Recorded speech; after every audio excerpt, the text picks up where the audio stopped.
News, दलित पीडित व शोषित जनतेचा खणखणीत आवाज। देशात आणि राज्यात असणारे भाजप सरकार अन्यायी व अत्याचारी सरकार आहे।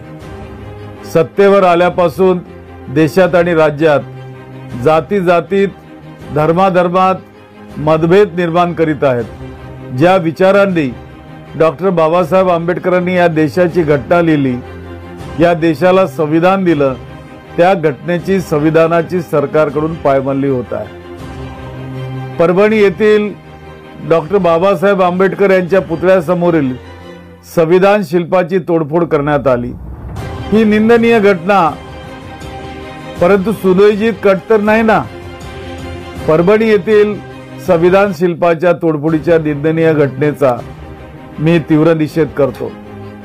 आपल्या देशातील नागरिकांना एका धाग्यात ठेवण्याचे आणि सर्वांना समान न्याय देण्याचे महत्त्वपूर्ण काम डॉक्टर आंबेडकरांनी राज्यघटनेच्या माध्यमातून केले आहे। मात्र केंद्र आणि राज्यात संविधानाला धोका निर्माण करणारी राजकीय व्यवस्था सध्या सत्तेत कार्यरत असून त्यांचे मनसुबे आपल्याला मिळून उधळायचे आहेत। भाजपाला देशाच्या भवितव्याची चिंता नसून मनुवादी विचारांच्या रासाची चिंता आहे। या घटनेवरून हे सिद्ध झालंय की राज्यातील भाजप प्रणित सरकारला संविधान बाजूला सारून या देशात आणि राज्यात मनुस्मृती लागू करायची आहे। सध्याच्या काळात धर्मांध विचारांच्या लोकांकडून राज्यघटनेला धोका निर्माण झाला आहे। संविधानिक मूल्यांना पायदळी तुडवून राज्याचा कारभार चालविला जात आहे।